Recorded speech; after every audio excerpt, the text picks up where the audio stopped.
मित्रांनो नमस्कार. जय महाराष्ट्र. अखेर अजितदादा पवार यांच्या अपघाताबद्दल पायलटच दोषी अखेर दिली कबुली. व्ही सिंग यांची सीआयडी कडे कबुली. महाराष्ट्राच्या राजकारणातून आलेली सगळ्यात मोठी घडामोड मित्रांनो. त्याच वेळी तू आधी उड्डाण कर, पुढचं नंतर बघू. अजित पवारांच्या विमान अपघातावरून रोहित पवारांचा दिल्लीत नवा आणि धक्कादायक गौप्यस्फोट. नेमका काय घडलं मित्रांनो, सविस्तर बातम्या जाणून घेऊया. आजची या घडीची सगळ्यात मोठी घडामोड. अखेर पायलटनेच दिली कबुली. अजितदादा पवार यांचा मृत्यू अपघात हा घातपात होता. पायलटच दोषी. सीआयडी कडे व्ही सिंगांची अखेर थेट कबुली. नेमकं काय घडले पडद्यावर घडले, दादांचे आरोपी सापडलेत का मित्रांनो, बघूया महत्वाची अपडेट. सध्या महाराष्ट्र हेच पाहतोय की दादांचे आरोपी कधी सापडतायत. आणि आता शरद पवार इन ऍक्शन मोड वरती आल्याच्या नंतर अखेर आरोपीची कबुली आणि आरोपीला बेड्या हेच आता बाकी होतं. आणि मित्रांनो अखेर व्ही सिंगांनी अखेर सीआयडी कडे कबुली दिल्याची धक्कादायक माहिती आता समोर येत आहे. दादांना त्यांचा पायलट लढला आणि तिथेच दादांचा घात झाल्याची धक्कादायक माहिती आता अखेर समोर आली आहे. उपलब्ध माहितीनुसार उपमुख्यमंत्री अजितदादा पवार यांच्या हेलिकॉप्टरला झालेल्या अपघाताच्या संदर्भात माजी केंद्रीय मंत्री व्ही सिंग यांच्या निधनामुळे या प्रकरणाला वेगळं वळण मिळालंय. या प्रकरणातील महत्वाचे मुद्दे खालील प्रमाणे आहेत. पायलटवर ठपका. व्ही सिंग यांनी आपल्या निवेदनात स्पष्ट केले आहे की तांत्रिक बिघाडापेक्षा मानवी चूक हे या अपघाताचं प्रमुख कारण आहे. त्यांच्या मते विमानाचे आणि हेलिकॉप्टरचे नियंत्रण करणाऱ्या वैमानिकाने योग्य निर्णय न घेतल्यामुळे ही घटना घडली आणि त्यातच दादांचा दुर्दैवी अंत झाल्याची धक्कादायक माहिती आता समोर येते. सीआयडी चौकशीमध्ये या प्रकरणाचे गांभीर्य लक्षात घेऊन त्याची चौकशी सीआयडी कडे सोपवण्यात आली होती. व्ही सिंग यांनी सीआयडी समोर आपला जबाब नोंदवला असून त्यात त्यांनी पायलटला दोषी धरले आहे.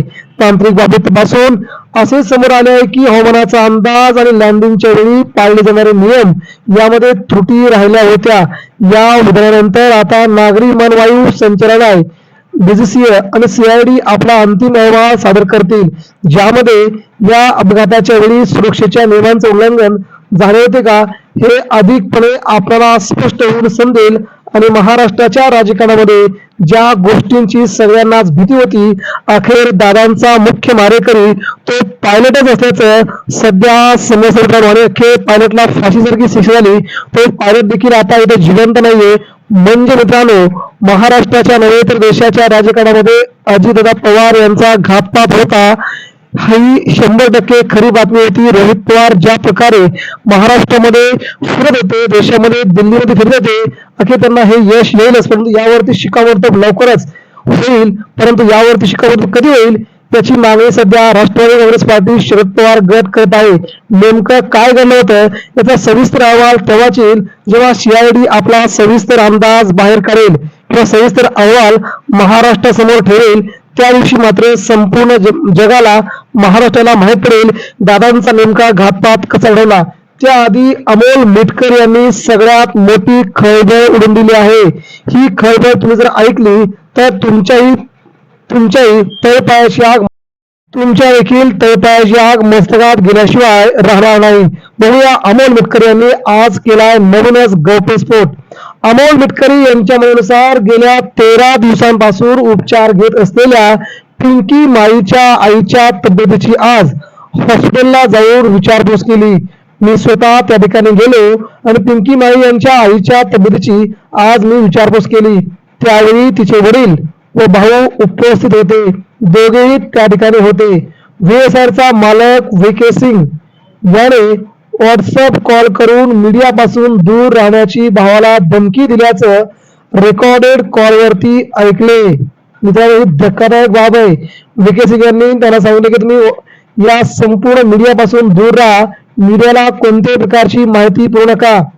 त्यांनी रेकॉर्डेड कॉल ऐकले ज्यात पायलटने अजित पवार इनके फ्लाइट को ठोक दिया अशी वापरलेली भाषा ही व्हीएसआरचे अंडरवर्ल्डशी संबंधित नाही ना अशी शंका उपस्थित करते. एक मात्र खरंय, हे प्रकरण वरवर जसं दिसतंय तसं सोपं नाहीये. आपल्या दादांचा घातपात झालाय. जस्टिस फॉर दादा अमोल मिटकर यांनी ही सगळ्यात मोठी पोस्ट व्हायरल करत आता नवीनच राजकीय ट्विस्ट आणून ठेवलाय की दादांचा अपघात नेमका कसा झाला याची आता कसून चौकशी व्हावी. हे प्रकरण दिसतं तेवढं सोपं नाहीये. याच्या पाठीमागे अंडरवर्ल्डचे संबंध आहेत का ही देखील चौकशी करा अशी मागणी मिटकर यांनी केली असून आता मात्र राज्याच्या राजकारणाला सगळ्यात मोठी खळबळ या घटनेने आल्याचं दिसून येतंय. मित्रांनो, याबद्दल आपणही आपल्या प्रतिक्रिया द्या.